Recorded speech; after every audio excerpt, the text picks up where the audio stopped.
At T-Mobile, our critical mission is providing unparalleled 5G coverage for when connectivity is mission critical. Introducing T-Priority, America's best 5G network experience for first responders, even in times of congestion. More capacity, faster speeds, better coverage. T-Priority from T-Mobile, built for tomorrow's emergencies, ready today. Discover more at t-priority.com. For qualifying organizations on eligible rate plans, coverage not available in some areas and may be impacted by emergencies.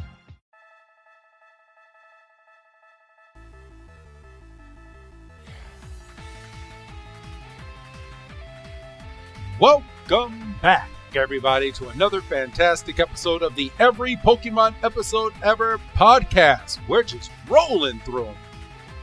I am one of your hosts this week, Professor Chris G, and on the other line with me is the man that stole my treasure. I want it back. It's good old Dougie Fresh. Dougie, my man, give it back. You shouldn't have given it to me in the first place. I didn't give it to you. You did. I said, let me see it, and you said, okay. But I didn't say you could keep it. Yeah, well, we'll get into that. I don't like starting these episodes mad, but when the first episode is the first episode we're covering, it's like, oh. For real. But yes, everyone, we are back with another record session for you, bringing you the next 3 episodes of Pokemon Horizons. And this week we are going over episodes 28, 29, and 30 of the series. And in the first episode, our heroes are dumb enough to give off a treasure that they are supposed to be keeping close to the chest, bro. Well, and I don't know who I'm more mad at. I don't know I mean, I get in trouble when I say I don't like Roy because, oh, he's a kid, leave him alone.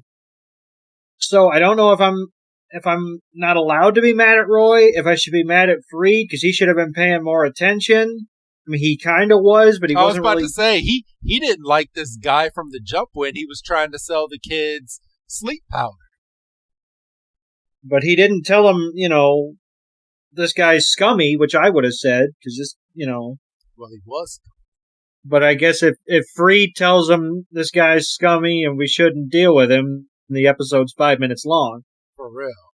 It's time to get into some Pokemon, bro. We got some, I think for the first time in our batching of episodes, we have all filler episodes. Episodes that really these are some... They don't progress the storyline at all, at least to me.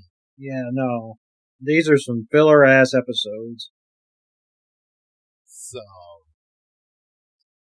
yes, we are going over 3 new episodes today, and the episodes we're going over are The Stolen Treasure, Orla and the Pokeball Smith, and Slip and Crash, a mystery Pokemon. Which, honestly, I mean, that as filler as that episode is, I honestly think that had the most out of all the episodes that we were watching today. Yeah, that was probably the most entertaining, but I mean, it was kind of a low bar, in my opinion. For real. But, yeah,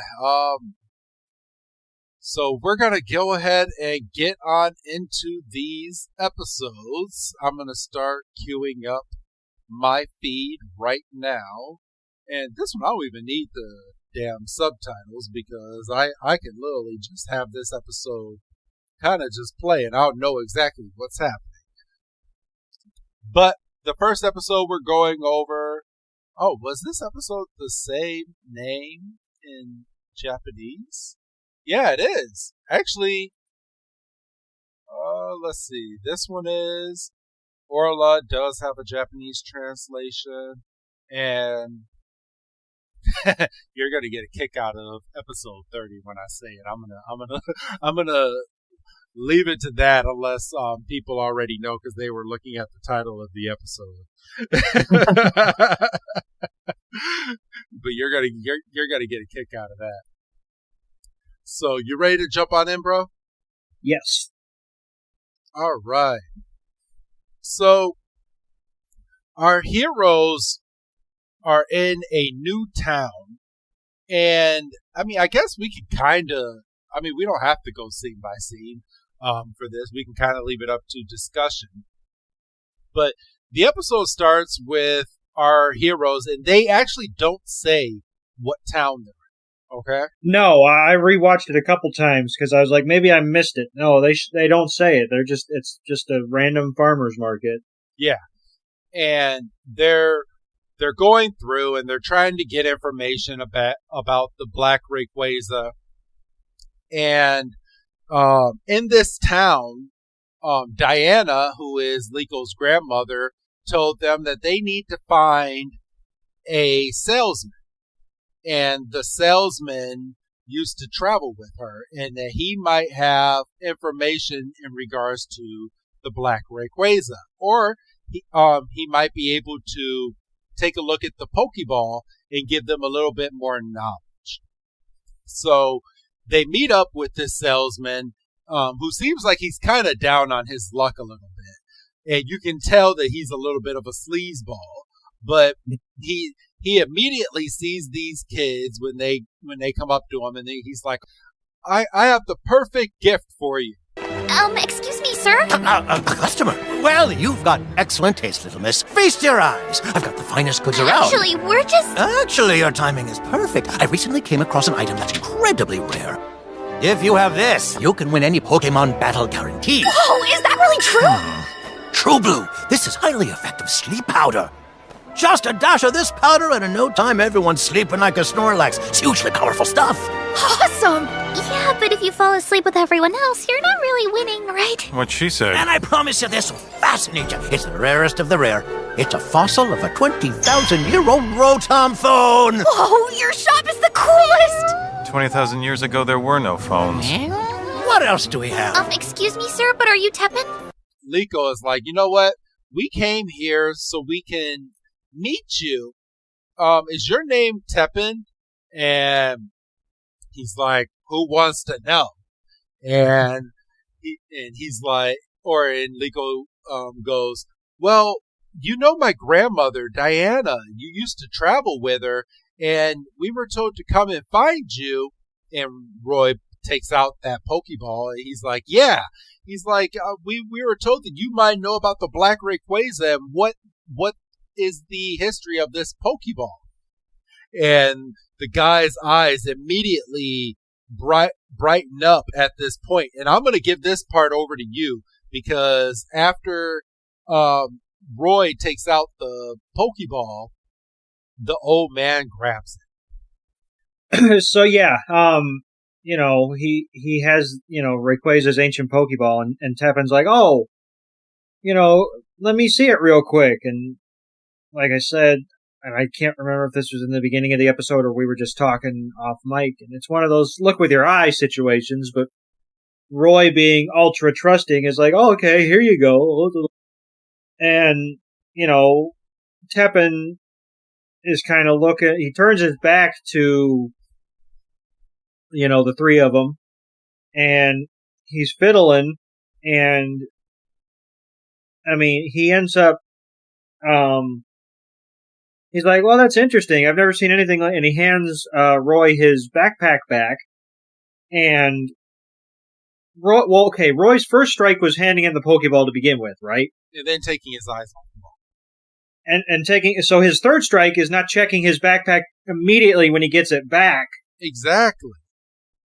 So, but Roy's like, oh, gee, thanks. And they turn to leave, and Hitana is,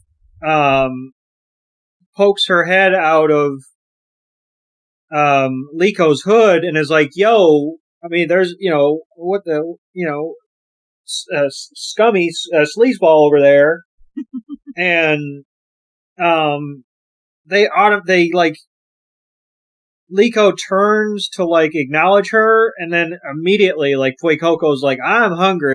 He's like, me too. And then, the moment's lost, and Hitana kind of is dejected. She said, "Oh shit!" And so, they suggest to go find some place to eat. And as they're having lunch at a nice little cafe, Sprigatito notices that Roy's backpack is moving. And, pardon me, they're like, "Oh, that's odd." And then the top of the bag opens and a fungus pops out. And it's got a top that looks like a Pokeball if you're not really paying attention. Which it was stupid anyway, because that Pokeball is an ancient Pokeball. It's not like your everyday run-of-the-mill Pokeball. Yeah. So it's not even like a cursory glance goes, "Oh, there's a Pokeball still in there." No, anyway. And so, Roy does what he should have done before they turned and left the stand. He looks in and goes, "Oh my God, my Pokeball's gone." And his first reaction isn't, "Oh, that scummy guy took it." It's, "Oh, I dropped it." Like, no, you were the victim. Don't blame yourself. And they're like, "Oh, but you gave it to that guy earlier." And they're like, "Oh, that's right." And we cut back to Teppan's stall, and he's packing up because he got what he was tasked to get. And so everybody goes running back to the stall, and it's empty. It's a ghost town. Yeah. He literally looks at his Pokemon, and he's like, "All right, I got this Pokeball. It is time to leave, and we're going to pack up shop and all of this. And our heroes are back, and once they get there, everything's gone, just like you said." And we get a glimpse of Teppan running away, and he's on the phone with someone. And he's trying to sell this Pokeball to someone that came to him earlier, right, Doug? Yes. And he's on the phone with somebody, and he's like, "Now, I expect my bonus, or my tip, or however he says it." First, Freed and Pikachu meet up with Teppan, and they come across his truck, his little wagon. Cart. Yeah. Cart. Yeah, wagon. Yeah, wagon. Cart, wagon, yeah.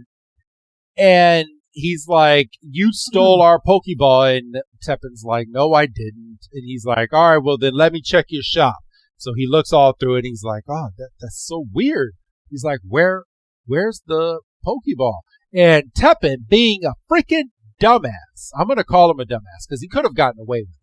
Because it was at this point that Freed was about to give up and just say, "Well, maybe Roy just dropped the Pokeball." But no, what does Teppan go and do? Teppan's like, "Oh my gosh, they're on to me." And he flips the whole cart on Pikachu and Freed. And that's when Freed takes out his Charizard again to go after this guy. And that's when he wrecks everyone's shop. So, and Teppan just goes running. And that's where Pikachu and Freed split up, because Pikachu is going to continue following Teppan while Liko and Roy are on another hunt. And Liko and Roy are actually in search of a couple of Teppan's Pokemon. His Lampin, his Bronzong, his Bronzor, his Fungus, and his what is that? Honedge? Yeah, I think so. It wasn't really identified in the it wasn't identified by name, but yeah, I think so. So they go chasing after these Pokemon who actually have the Pokeball, because the Pokeball is in this sack. And Liko and Roy, they're just chasing, and the Pokemon fly into this museum. And they're like, "Okay, where'd they go?" And they're inside the museum. So all the Pokemon that I mentioned are kind of like ancient artifacts. Is that a good way of saying it, Doug? Yeah, that's how I would say it. I mean, it's kind of like way back the episode where we learned about like Kabutos and um, Zapdos and Moltres and Articuno and there's another one that I can't remember. Oh, Amistar? Amistar, yes. Yeah, I think it was kind of like that episode. Oh, I mean, Ammonite. Ammonite. Yes. So I knew it was close. So they go in here and they're looking for the Pokemon, and they come across a whole bunch of lamps, and they're taking a look, and they're like, "Oh, I don't see Lampent," and they're just walking around, and then all of a sudden we come across the Pokemon because the Pokemon weren't smart enough to just like separate. They were all together, pretending to be a statue on the upstairs of this museum. And all the Pokemon are like, oh no, we've been caught. And they just start running. And this is when Sprigatito and Fuecoco start chasing after it. And all these Pokemon that they're chasing just jumps out a window. And Liko and Roy is like, crap! So they run out and they catch up to the Pokemon, and the Pokemon go around the corner, and then you see Pikachu run away as well. And then we're back with Freed. Freed helped all these villagers and salesmen put their shops back up, and they were like, "Oh, thank you for helping us, Freed. You didn't really have to do it, but you did it, and we appreciate it, and we understand that what you did was an accident. So you know what? No harm, no foul." And if that was the case, I mean, they could have put their stuff back up themselves. Well, yes. I mean, but I mean, are we going to pick at nits so far in the episode? But after this, Doug, we meet up with all the Pokemon that Liko and Roy are following over in a field in a field of grass. You want to start on this part? Yeah, so we kind of have like a little bit of an impromptu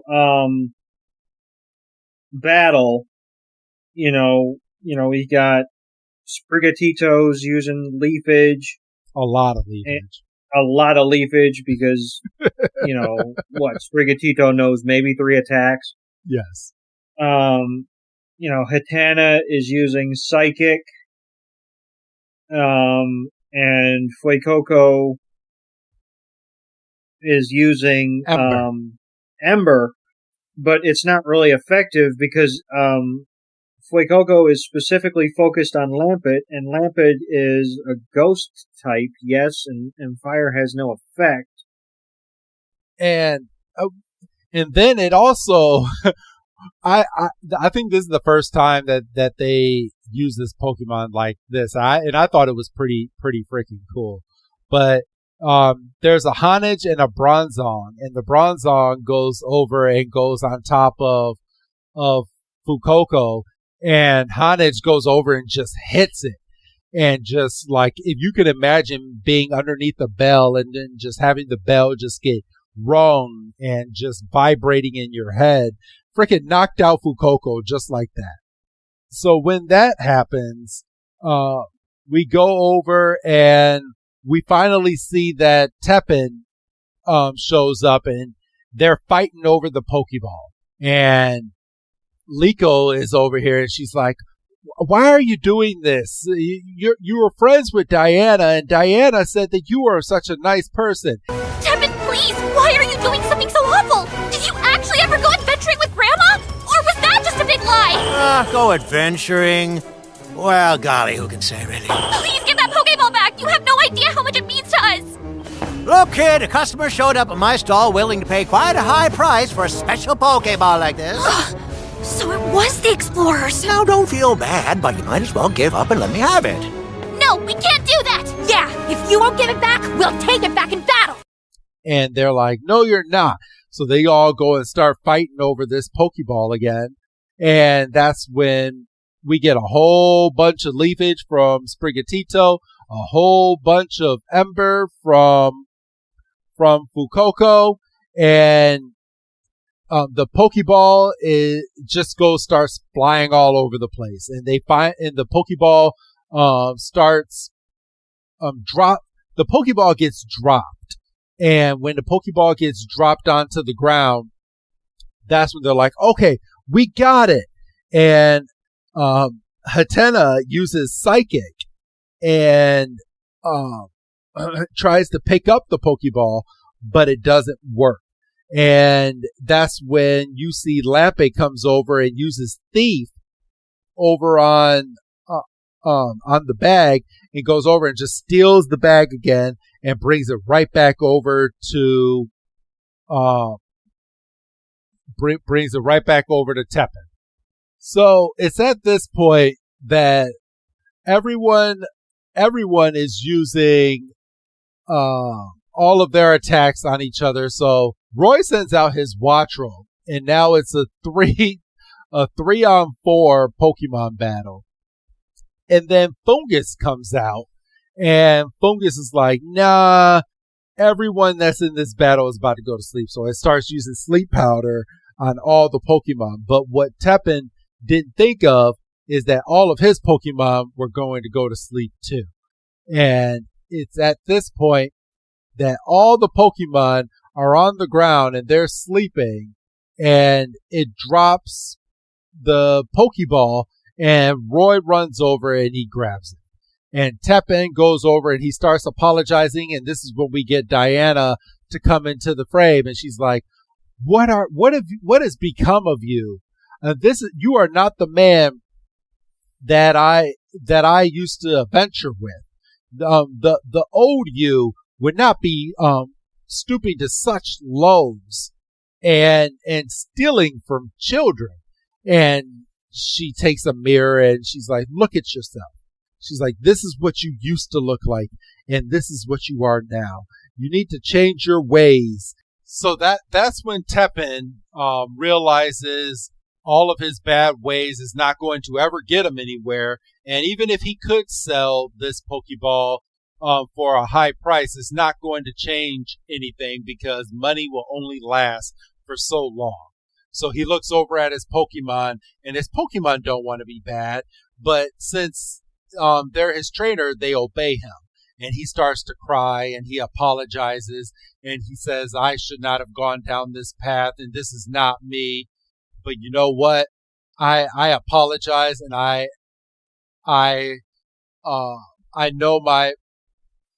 know I will be on a better path going forward. And then we immediately jump over to Dawn, and he's handing Liko over a piece of paper and goes, here you go. Here's some information and the location of a Pokeball Craftsman, and she might know a little bit more information about the Pokeball that you have to give you some more information. And Liko is like, oh, thank you, Teppan. And he's like, yes, of course. And he's like, I will start on a better path myself going forward. And that was the end of the episode. And doesn't he also drop in? He's like, I should probably get in contact with the buyer and let them know that I've kind of like I've seen the error of my ways, and I've decided to go straight. And yeah. Well, yeah, he ends up saying that, and they're like, okay, well, good. Yeah, you don't want to get all up in you don't want to be making deals with scam artists. So just be on the straight and narrow, and things will turn around for you. And, yeah. But kind of a life lesson learned, like, don't steal from little kids, or don't steal in general. And that's the real gist of this episode.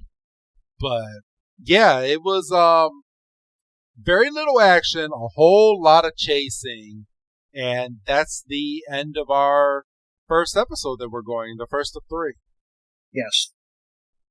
So, and like you said, I mean, we did have a decent chunk of action towards the end, but it wasn't really structured. It was just kind of fumbling around, and it wasn't like a couple episodes ago where Liko and Roy were like training with a gym master. They were just kind of battling to get Roy's Pokeball back.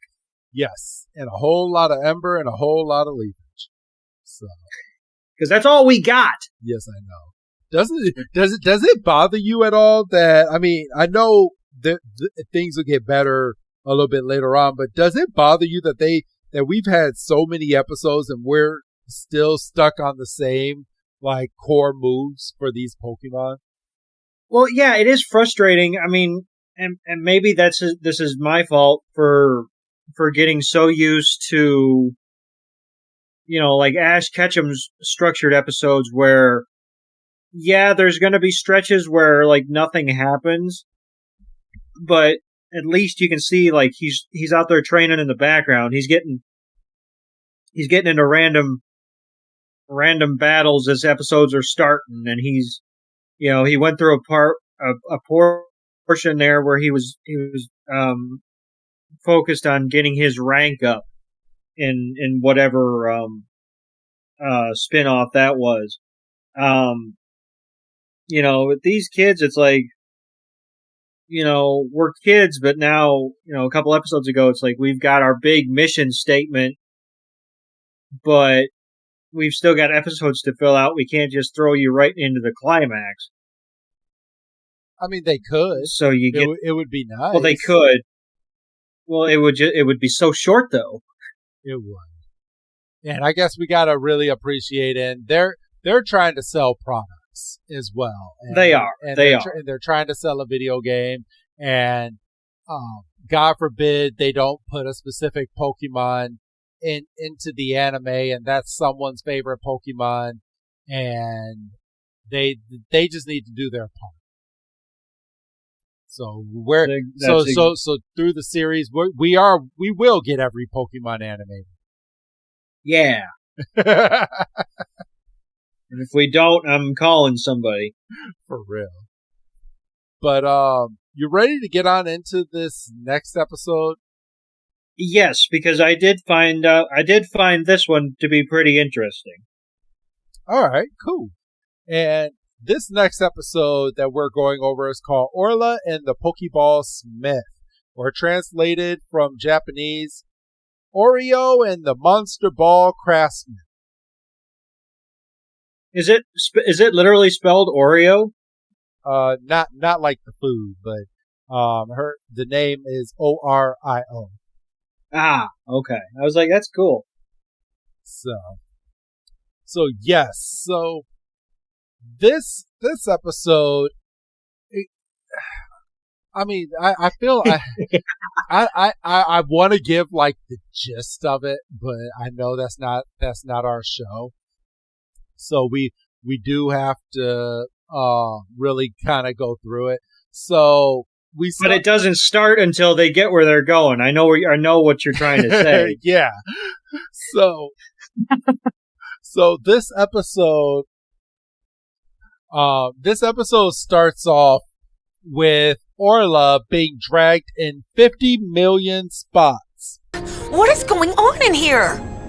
I'm sorry. I was just practicing throwing Pokeballs. If you're gonna throw things, do it outside. The wires in the walls are critical to the ship's functioning. If even one of the... Pikachu! Orla, I need you on the bridge. An instrument's malfunctioning. Pika! Orla, the refrigerator stopped working. Orla! The elevator is stuck. And Chansey's trapped inside. Hey, outlets are forked. I can't charge my tech. You have to fix it right away! Oh, right already! I'm on it! Everyone just relax! It's always like this. Orla's really got it tough.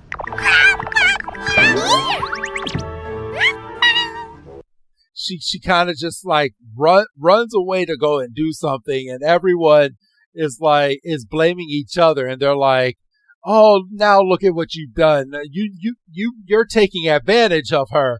And they're like, you give her too much work." No, I don't. Yeah, you give her too much work.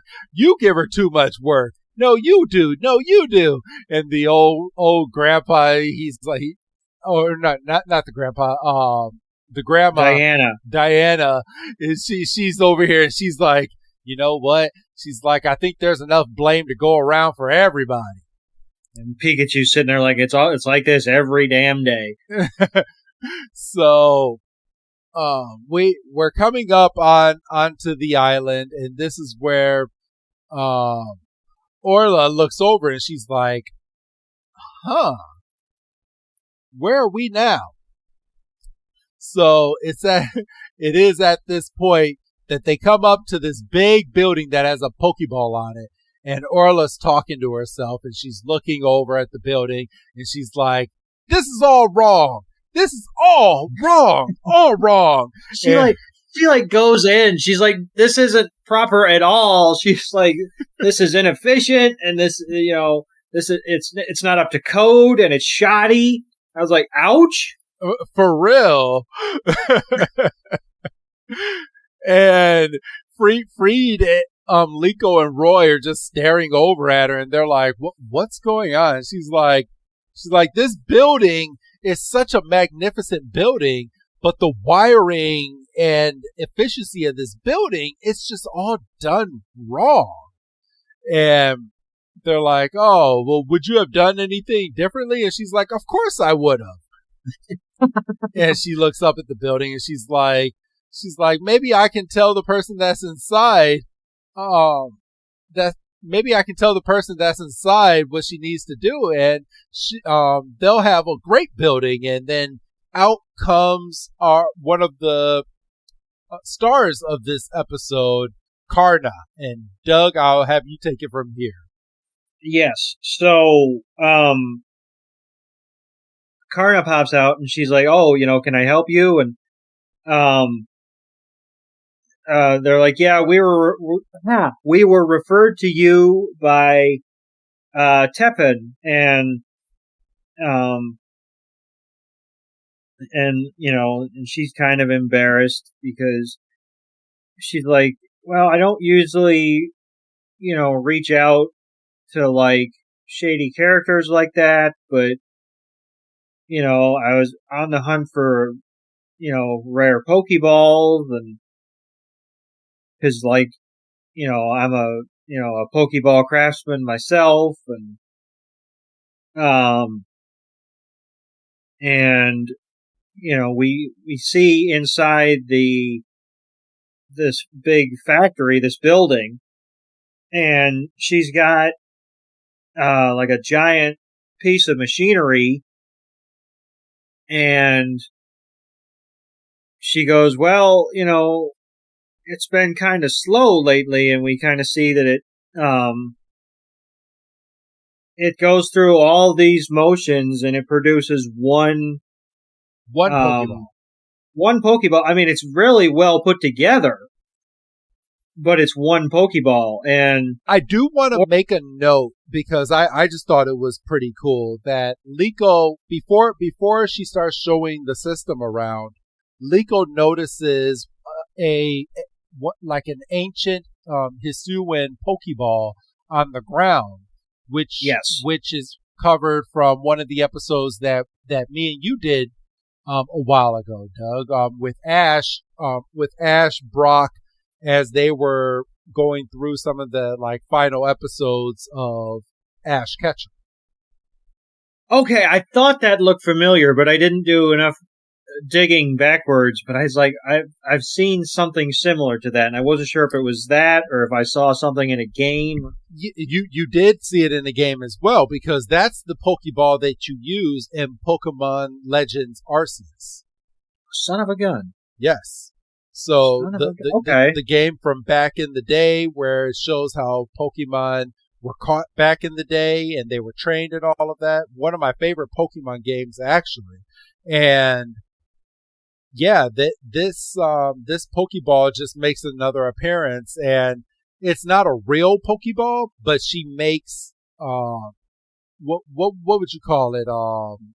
Like antique Pokeballs, or it's like a recreation. Yes. In a way, and she also makes like different variations of Pokeballs, which we'll get into in a moment. Oh, does she? So yeah, this big honking machine is only able to produce one well-crafted Pokeball, and At a time. Immediately Orla's like, well, that's wrong. Yeah, she's like, I can help you. She's like, I'm looking at this and I'm not even like on the inside of the machine, and I'm telling you, we can like triple this efficiency. And she's in there and she's like, well, how do you do that? Utilize your damn Pokemon. Yes, and we didn't mention that she has a Magby as a partner. And I know you know about Magby and an alligator. Oh, yeah, no, because this is like my sweet spot, because I was like heavy in the games when they introduced, like Poke Babies, like pre-evolutions for like Magma and Electabuzz, and I think Clefairy had one. Gosh, there's a Pichu obviously is the big one. Yep. I mean, and it was a game of like, all right, how do I get all these combinations? It was a lot of sending Ditto and a Pokemon to the daycare, and it's like, oh, we got an egg. It's like, okay, your Pokemon be. That's not what we thought when we were little, Doug. Well, it's not what we thought when we were little, but it's like we know what's going on now. Isn't it kind of up that you can use a Ditto in the game? It's like to get any clone of your Pokemon. Like it's funny for us adults, but like the kids don't understand what's really going on here. Well, yeah, and I'm not trying to have the talk based on a Pokemon game, for goodness sake. That's funny. So, Orla kind of explains to Karna that,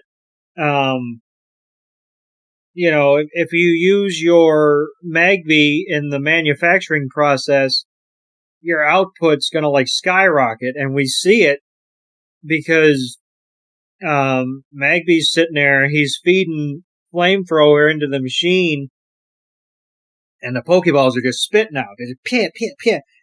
And she's like, oh wow, like she's impressed. She's like, this is fantastic. I'm gonna be filling everybody's orders. I'm gonna be, my profits are gonna skyrocket. And then, Roy comes across this box of all different types of Pokeballs, not like your everyday run-of-the-mill red and white Pokeballs. There's some with wings on it. There's some. My favorite was the boomerang. Yes. Well, actually, my favorite was the one where it's like it'll automatically track if a Pokemon is nearby. It's got like wheels and a sensor. I know. That was my favorite. Now, are those in the game? Are those in the games, or are those just okay? I didn't think so. Because I was like, how would they? I was like, there's a couple of them they could use. Like you could use a boomerang ball and the one with the wings on it. Yeah. If that's one that you use if you want to catch a flying type. It's like, well, that's a little on the nose, but it's fun. For goodness sakes, there's a lure ball, isn't there? Yes, there is. But yeah, so Roy's out there, and he is basically throwing Pokeballs against a tree, and he's practicing throwing, which kind of got him in trouble on the ship. And he's got one Pokeball, and he picks it up, and it's got like a fuse on it, like a cartoon bomb, and it just explodes. And he's like, "Oh, that's the explosion ball or the bomb ball or whatever." And he's like, "Oh, it's got a short fuse." I was like, "No kidding," and because she was smart enough to like label and put little notes with the Pokeball, so it's not like trial and error. But I would still be frustrated if I was Karna, because, like, dude's throwing Pokeballs against a tree. He's not even... And he's just breaking. Yeah, and she's probably only got a handful of all the different designs, and he's just out there just throwing them against a tree just for shits. During this time frame, he ends up throwing a Pokeball, and the Pokeball goes over, and it hits a Galarian Weezing. Yes. Badass design on the Galarian Weezing, I have to say. Yeah, it is. And but what wasn't you fascinated at how Galarian Weezings are actually used at the end of the episode once we get there? Yeah, I was like, that's cool. They tied it back around. So during this time frame, so Orla is helping Karna out around the warehouse, and Liko notices that they're like kind of like buddy and all this, and she's like she might be staying here, because Karna asks, she's like, with your smarts and technology and stuff, like, we can get this place humming. Yeah, and so Orla, and she actually thinks about it. She's like, huh. But when Liko kind of confronts her about it, Orla kind of goes into the spiel of how Freed found her, and she was kind of down on her luck, and she helped build the Olivine. And it's at this point that while she's talking, that we see Roy being chased by the Galarian Weezing, and Orla takes out her Metagross, and Metagross ends up sending the Galarian Weezing away. But where there's one Galarian Weezing, we found out there are a ton of Galarian Weezing. And this is where Pikachu comes down to try to save the day. And here comes Freed as well, because they see all the Galarian Weezing coming over. And it's one big Pokemon battle with Freed and Pikachu fighting. We go inside the shop, and we find out that one of the machines is kind of hung up, and it's not working because the machines were producing so many Pokeballs that the machine ended up stopping because something. Yeah, pardon me, it's jammed up. Yeah, it's jammed. So it's at this point that Orla runs inside, and with her Metagross and her smarts, and Magby and Elekid, they all go in and they start like they start giving the machine so much power, and the power ends up overwhelming the machine, and the machine ends up letting out a big huge of I wouldn't say poisonous gas, but just smoke in general. Yes, toxic smoke. There you go. Toxic smoke. Yeah, there you go. So it starts taking out all the toxic smoke, and the Galarian Weezing look up, and they're like, ooh, toxic. And then they go up to the top, and they start eating the toxic smoke, and Liko takes out her Rotom phone and finds out that the Galarian Weezing turns toxic smoke, and they're basically used as a filter, and they take the toxic smoke and they make a clean smoke. Which I was sitting there going, that's pretty clutch. Like, isn't it? Like, I thought that was pretty cool to kind of tie that back. So, they look up and they're like, well, I guess that, from a place like this, it's like unlimited resource for all the Galarian Weezing, so you're not producing toxins and putting it all up into the sky. And Freed goes up and he's like, all right, is everyone good? Good. And we get to the ending of the episode, and Orla looks over at Karna and is like, you know what? Thank you for offering, but I can't leave all my pals. So you're going to have to use what I taught you and keep this place going yourself. but you know what? I know you can do it. And I have faith in you. Yep. And Karna gives her a Pokeball and is like, here, I want you to take this Pokeball and, as a souvenir, and I want to thank you for everything that you taught me here today about running a business and being able to utilize my Pokemon. And this kind of frustrated me just a little bit because Orla takes the Pokeball, but we end up finding out that she left the Pokeball there. Is that the assumption that you got, Doug? She left it, yeah, because isn't that like how it ends? Because Liko just kind of happens to come across and is like, oh, that's the Pokeball. So, like, how did you read that? Because I read it as Orla made the decision to leave it behind because she didn't want to have to continuously look at it and go, I could have gotten off this ship and I could have been somewhere where I was contributing as opposed to just consistently patching holes, in a manner of speaking. Yeah, I mean, or she just left it on the shelf as a reminder that she can do good in the world, but she knows that her calling for right now is helping out everyone on the Olivine, and she's perfectly fine and content with that. But you know what? I might go back there one day because I know once I complete everything here that I have a spot in this world. I mean, I did like that we got kind of her origin story from her perspective. I mean, I know we talked about it for a second, but yeah, that's the end of the first, or not the first, the second episode that we're doing here today. Anything else that you would like to go over before I give you the name of the third episode, Doug?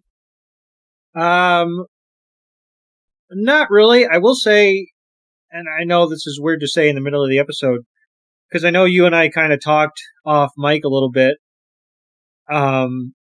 because we kind of made a decision about how we were going to cover the next upcoming episodes, which we can get into, maybe not next time, but the time after that, we can get into it at a later date.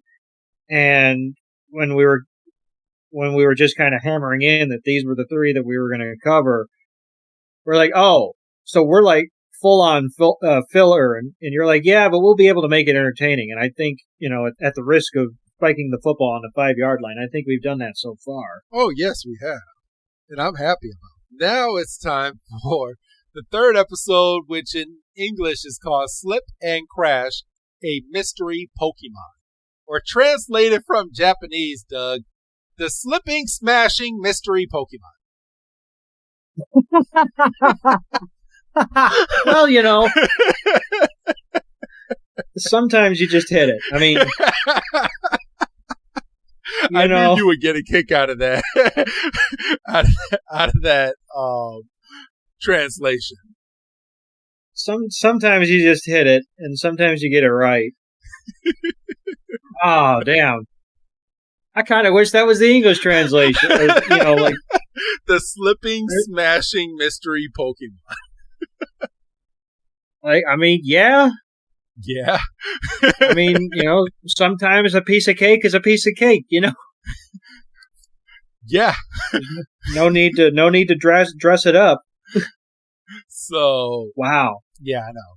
I thought that's cool. I thought that was That's fun. awesome. So, all right, everyone. So this episode,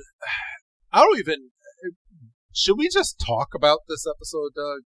I think we should. I think that's the best way to go at it, really. Because if we try to go blow by blow, I mean, there's not a lot. There's not a lot going on in this episode. There's really not, no. And let's see. So we start this episode. We actually start this episode with a lot of action. So we have another training session with Liko and Roy, with Liko going Sprigatito, Leafage, and then Roy going Ember or Fuecoco, Ember. And Pikachu is using Double Team, and it's all across the battlefield.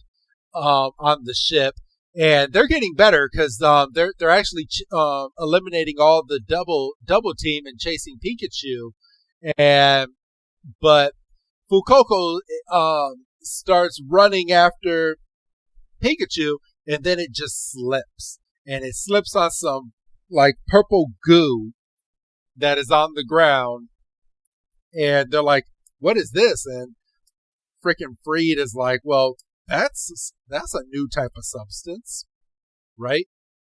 And if the guardrails weren't like imposed by the force field, Fuecoco would have fallen straight off that ship. Yeah, he would have.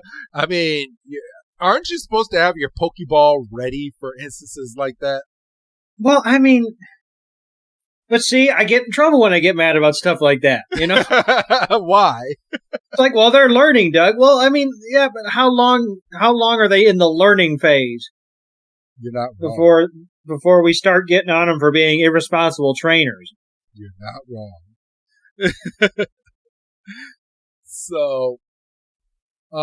So this becomes a detective-like episode, and our heroes are searching the ship and looking all around for this purple substance. And our next scene has Liko talking to her grandmother, and her grandmother is talking about if you're going to crack this case, you have to be a really good detective, and there's going to be clues left everywhere for you, but you have to keep it in your mind, and you have to remember it and use it and just go forth. And this is where we get a glimpse of a cracked teacup that is sitting right next to Diana, and Diana is like, "Oh, this teacup is cracked. You want me to get rid of it?" And Diana's like, "You know what? No, I'm gonna try to use it for something a little bit later on. But you know what? Go and find out what that purple goo is." Doug? Yes, because she hears like a clinking sound in the distance. What's that noise we just heard? If you're curious, perhaps you should go and inspect. Huh? Investigating like an actual detective must give you a real thrilling charge, yes?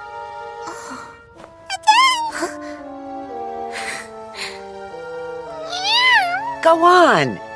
Just think of it like you're uncovering the mysteries of Pokémon. Oh, yeah. Thanks, Grandma. I'm gonna go check it out. Good luck, and be careful. Let's go, Sprigatito. They're walking around the ship, and it's at this point that they come across a Palmy, and they hear Palmy crash into, and I can say it because people that know the Pokemon are gonna know what the Pokemon is, but a Poltergeist. So a Poltergeist has made its way onto the ship, and it crashes into the Poltergeist, and Liko is like, oh my God, what was that? So they go searching for what that loud crash was, but they don't see what the crash was. So they're looking all around the ship, and they can't find what made that noise. But it's at this point that all the Pokemon are seeing what the loud noise is, but every time Liko gets near it, it's gone. But later on, as we fast forward, we find out that the Poltergeist is stuck on the Galarian muck that is on top of the ship. And that is a muck. It wasn't identified, but I'm like, if that's not a muck, I fucking quit. Yeah, it's a Galarian muck. Okay. Like, if that wasn't a muck. I mean, I knew it had to be a Galarian form, but it wasn't, like, called out. But I was like, that makes sense because I think they even ran that storyline with somebody getting stuck to a muck back in Kanto, but I can't put my finger on it right now. So the Galarian muck is sleepwalking and walking around, and the Poltergeist can't get loose. And I thought, okay, this next scene, and I was watching this with my wife.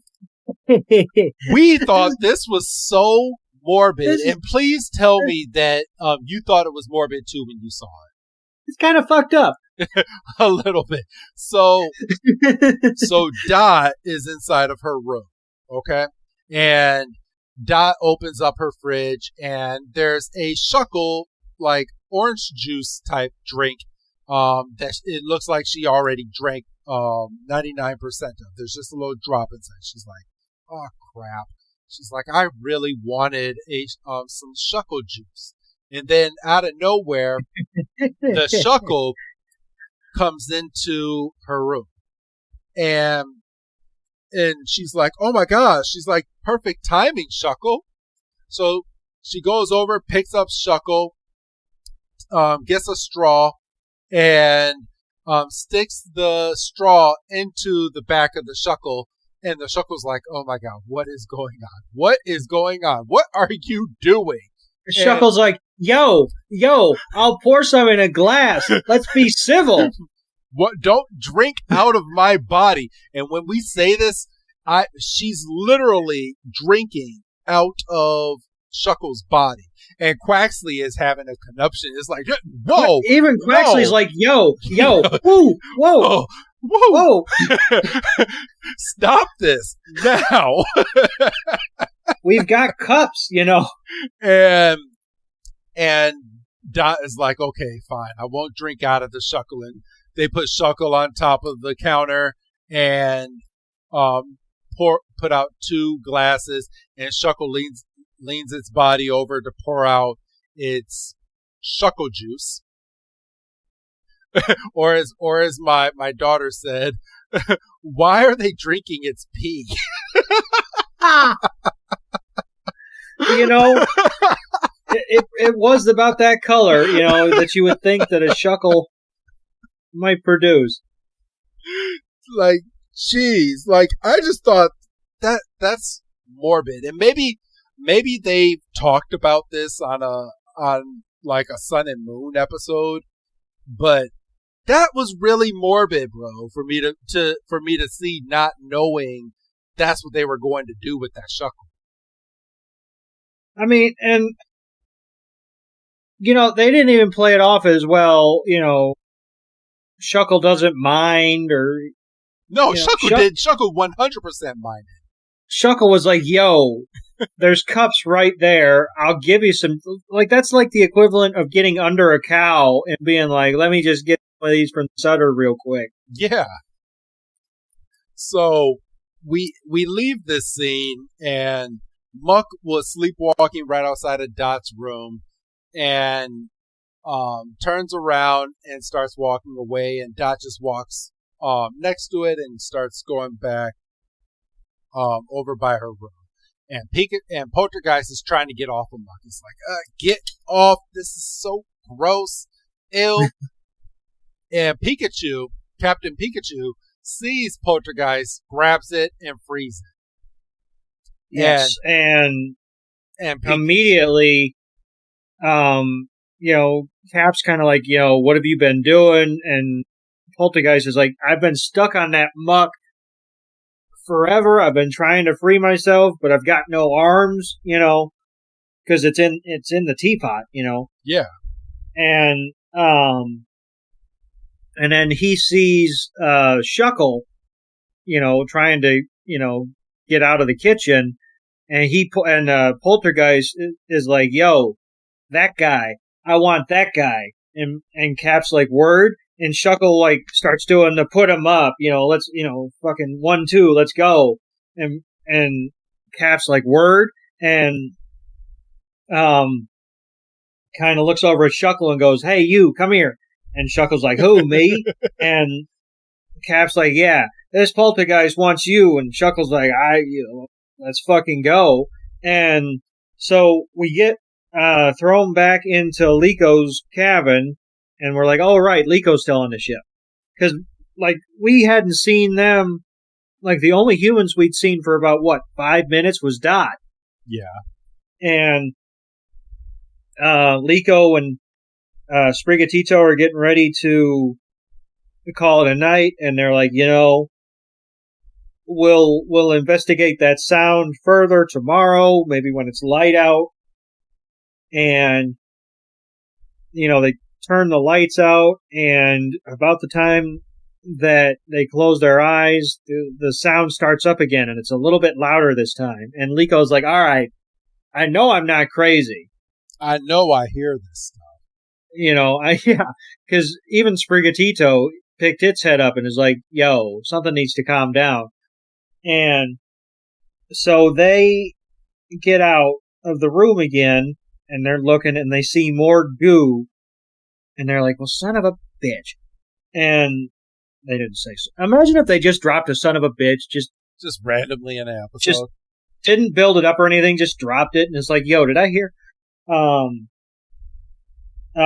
then we see that Roy and Fuecoco never went to bed.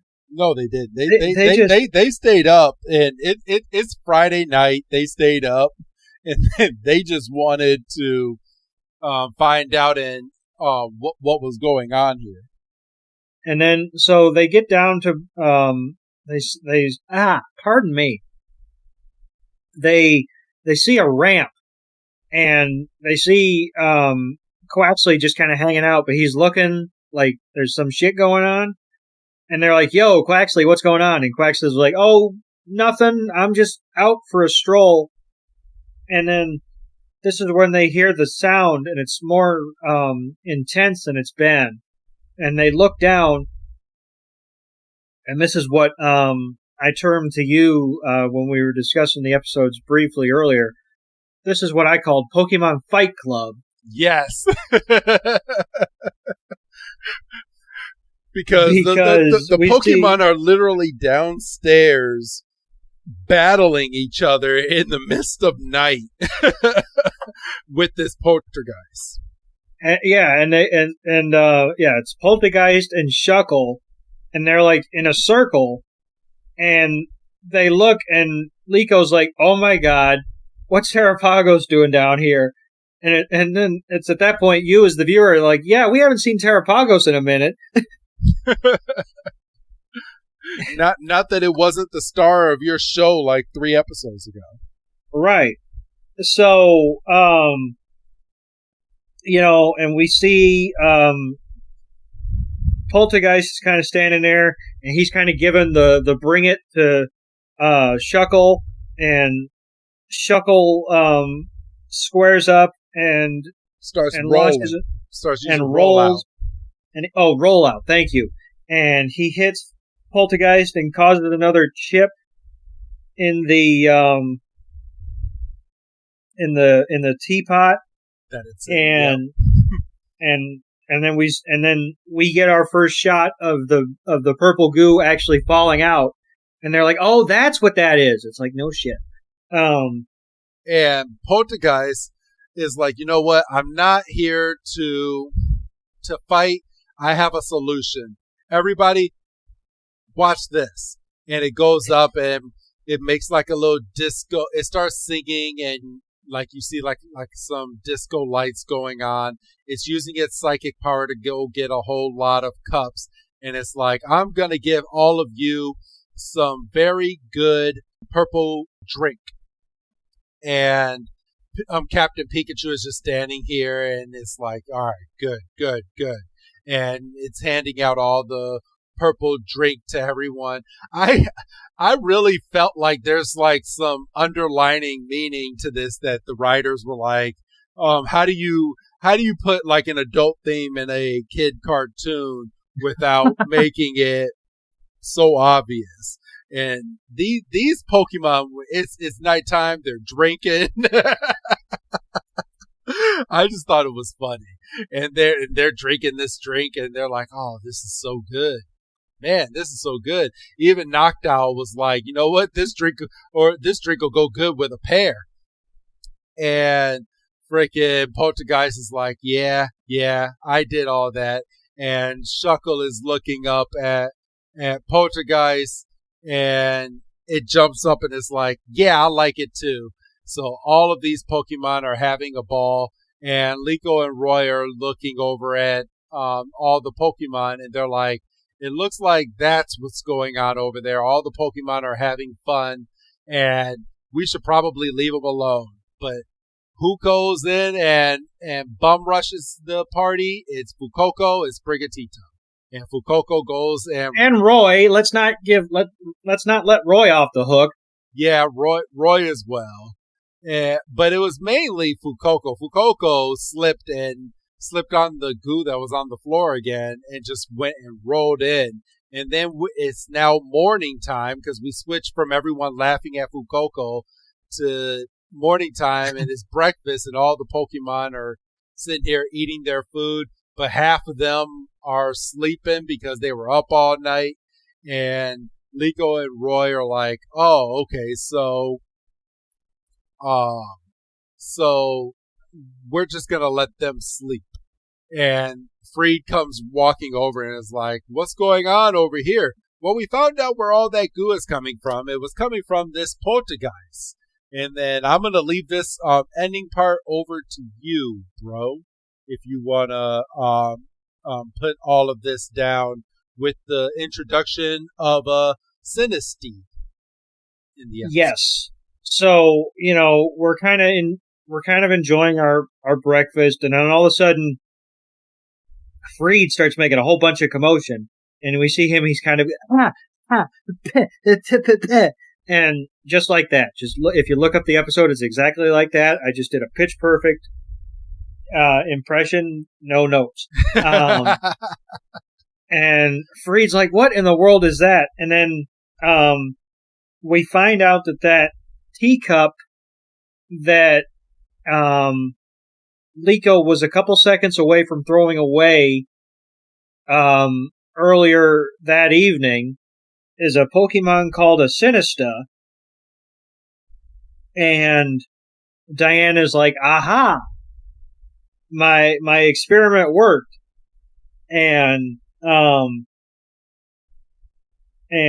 she was basically like, I was letting that teacup, I was letting it be, and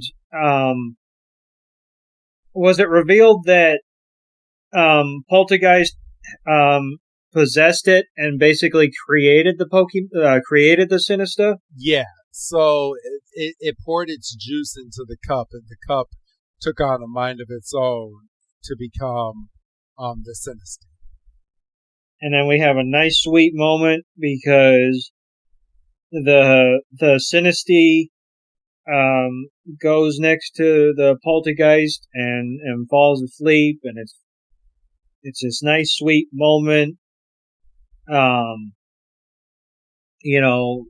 We also saw that earlier in the evening, as the Fight Club was kind of winding down, we saw that everybody was given Cap some daps because, like, how did you read that? Because, like, everybody was like giving Cap fist bumps, and was it kind of like a bro out moment where they're like, we get together and we have this battle, but we can also chill over some drinks? Yeah, I mean, that's how I took it. Yeah, like, I mean, I liked it because like Shuckle was going over and he was giving some Knuckles, and I think Poltergeist and Cap had a moment, but yeah, I'll say, I'll go out on a limb and say that was one of the weirder episodes, but like I didn't hate it at any point, really. I mean, okay, that's Shuckle in the kitchen. It is. If I wasn't ready for that, whoa. I mean, I'm glad that they're like, "Oh, look, Shuckle likes it." Like, no, I mean, Shuckle was like, "Yo, I'm not." It. He was like, "Yo, I'll give you some juice. This is not cool. Not cool." I'll give you some juice. You don't got to be cannibals about it. Who was I? Oh no, that's it. That's in. I was like, who did I have that conversation with, and it was about a TikTok that you sent me. So, all right, but yeah, those are the 3 episodes that we are going over here today, and let's go ahead and start with the first one. I'm going to give the first one a solid 3 because no, it didn't progress the story, but the story itself, I mean, we got to learn a lot about this old geezer of a man. But it was entertaining when they were running around, and then I got a real big kick out of Freed destroying all these people's hard work of putting their shop up and ruining all their stuff and actually being held accountable for it. Yeah, like how many times did like Ash and the crew go through and be a bull in a china shop, and it's just like, oh, sorry, we can't stop because it's our show and we're busy. But they're like, no, Freed, this your big ass lip blowing through like nothing happened, and you're gonna stop because we've been out here since 6 a.m. putting our stalls out. So, what about you? I'll agree with you. And I'll probably be a little bit lenient. I mean, I was kind of leaning towards like a 2.5, but then there was some connective tissue that connected this episode with the next one, so I kind of gave that props because even though these episodes are, I think they're meant to be like you can kind of come in and out on episodes and you're not going to be too lost. I do appreciate when they give you credit for watching the episode beforehand. Yeah. So yeah, I'll agree with you. I'll agree with your 3. So if I'm going to give this one a 3, the next episode with Orla and the Pokeball Smith, I'm going to give a solid 4 because yes, and the reason I'm going to give it a 4 is because we didn't have an evolution, but we did learn a whole lot about Orla, and it's one of the episodes where it is a throwaway episode, but without this episode, we don't get many episodes where it's not focused on Liko and Roy. And this one was focused on another character from the ship. It was a fleshed out character. She had some conflictions as to whether she wanted to stay or not. And we got to see all of her skills, like, to the max in this episode. Like, they really showed how useful Orla is to this family and this ship. And I was like, so not only did they give Orla an episode, they really showcased her. And I don't think we're going to get too many more of these episodes. So even though she might not be in an episode, we know what type of work she's doing. I completely agree with you, and I support your reasoning. However, I think I have to give it a 3.5.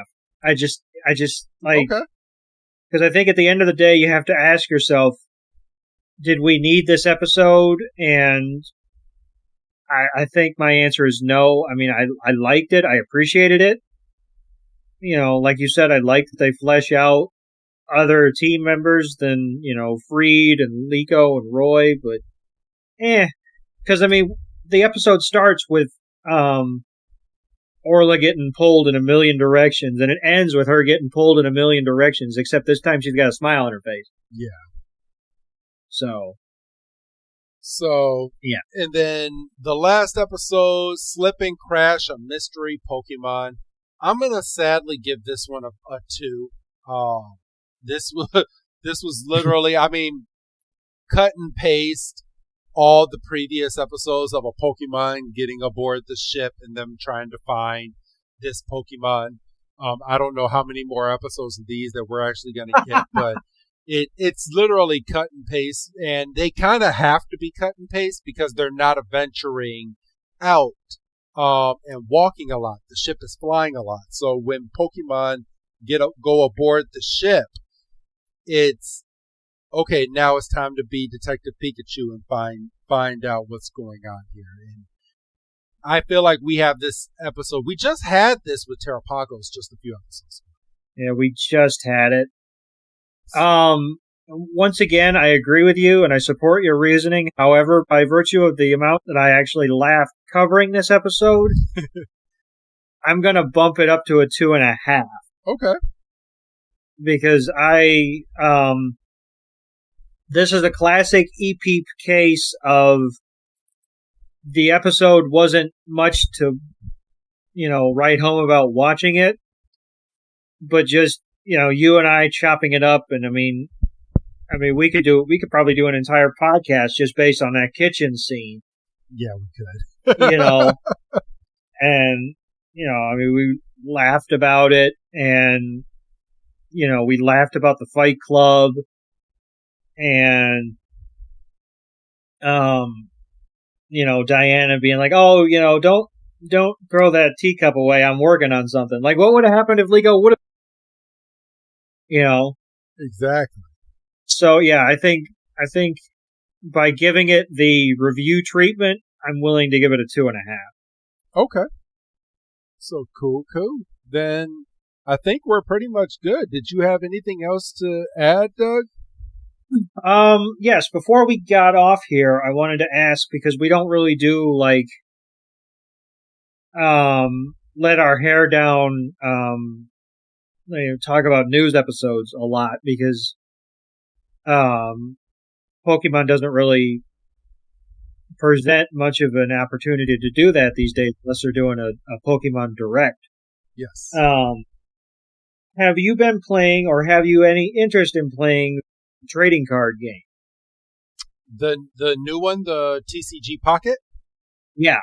Yes. So I have been playing it. And I've actually been playing it before it came out to the US. I was using my VPN because it was out in a different country.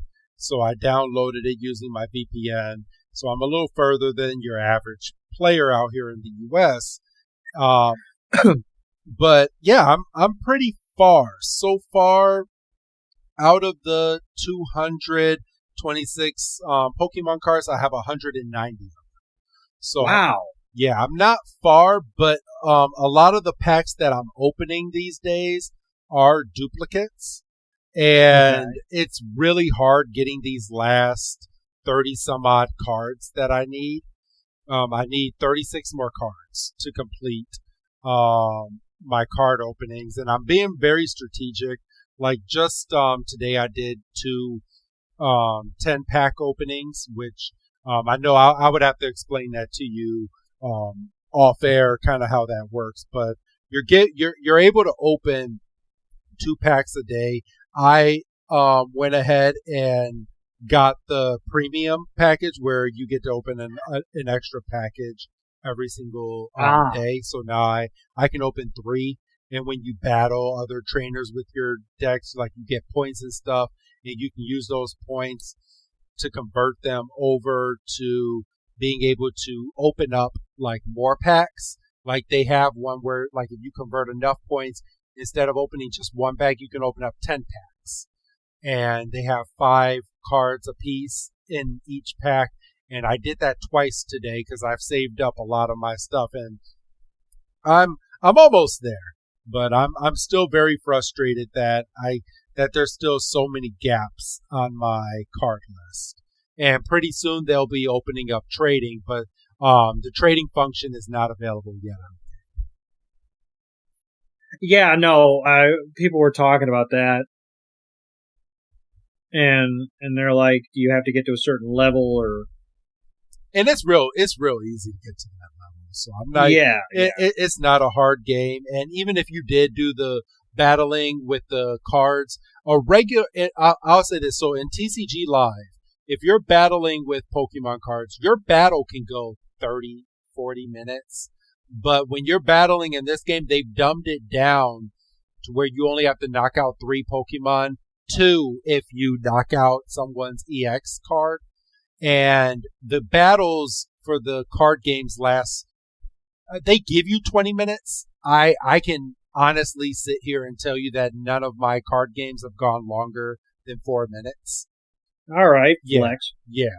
Well, no, I mean that's just how dumbed down they've made it. They've made it like this is a game that I can hand my son who understands Pokemon trading card game, but I think with his attention span, these are the type of card games that he would play. This is the type of card game that my daughter would play, and she can understand. Like, they've dumbed it down so much to where it's real easy for someone really young to get into the game. So when they get older and they have a bigger itch for like longer battles and to like the legit card game, it really helps you understand the card game to where you can go out into the ranks and download TCG Live and be able to play it.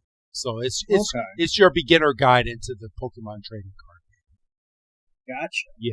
So that's my plug. Yeah, I haven't talked too much about it here on the air, but yeah, that I have been playing it. I get the ping when I'm at work, so I open it up and I get my cards, and then I get another ping right before I'm going to bed, and I open up my cards, and I'm like, fuck! Half the time, because I'm not getting the newer cards that I need. Right. Because they tell you the pull rates for some of these. And boy, some of the pull rates on these are hard as...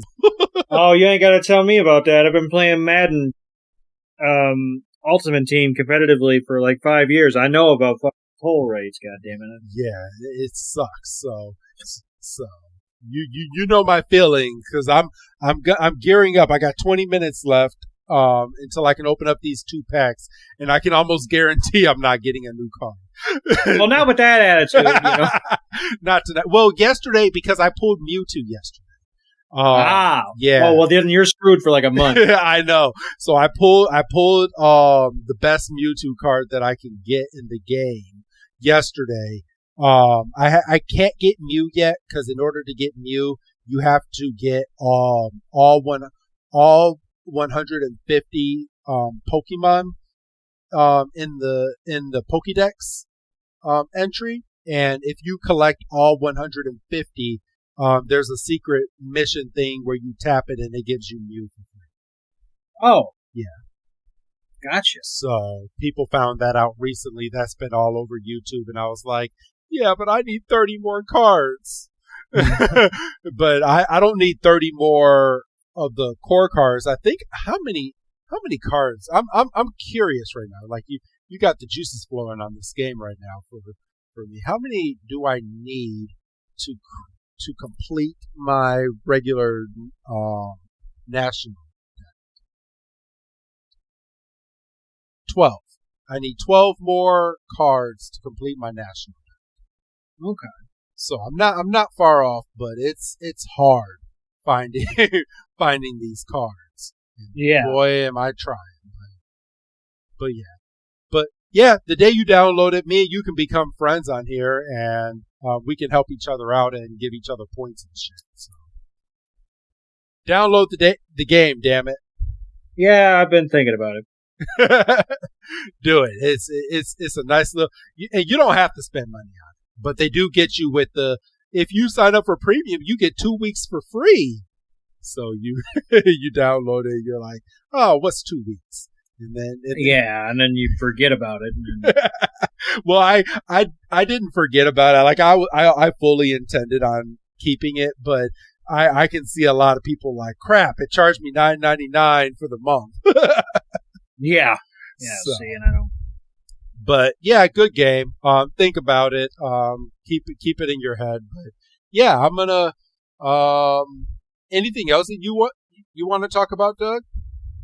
No. That's one of the perks of doing this show. A little something that came up on one of my other podcasts, and I was like, I wondered if you were into it. And here we are. So. Yep. If you had thoughts about how we covered these episodes, you got a discussion about the Pokemon mobile game. So meh. Yeah, exactly. So not even just that. And I'm going to do a little homework. So next week we are recording our Pokemon game show with 2 guests that we are having come on to the show to compete with Doug. Doug's going to be one of the competitors too, in a questionnaire game that we are making, which we're going to have become a little bit more regular. We are going to put it out on the free feed for you, but the second game going forward is going to be exclusively on Patreon. So be on the lookout for that. We are going to be recording another episode to finish off part 3 of the Netflix Pokemon Horizons. That's also going to be coming out pretty soon, but I think that's going to come out in 2 weeks this time. Yes. But I believe we are going to record that next week as long as everything stays according to plan. So we might have 2 recordings next week, Doug, if you're cool. Yes. Yeah. So, if you are listening to us on the free feed, please continue to listen to us on there and subscribe on Spotify, because they are the ones that helps keeps the lights on over here. And they are the ones helping nominate us for Amateur Podcast of the Year.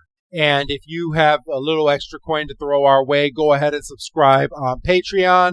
At our $5 tier level, you get a 7-day free trial, and you get all of our episodes, weekly episodes, ad-free. And if you subscribe to us at our $10 level, not only do you get the Pokemon audio drama, but you get all of our movies. And we have a new movie coming up this upcoming Christmas season here in the U.S., because we know we have a lot of international listeners. So go ahead and subscribe on there if you want to listen to our review of the 5th Pokemon movie.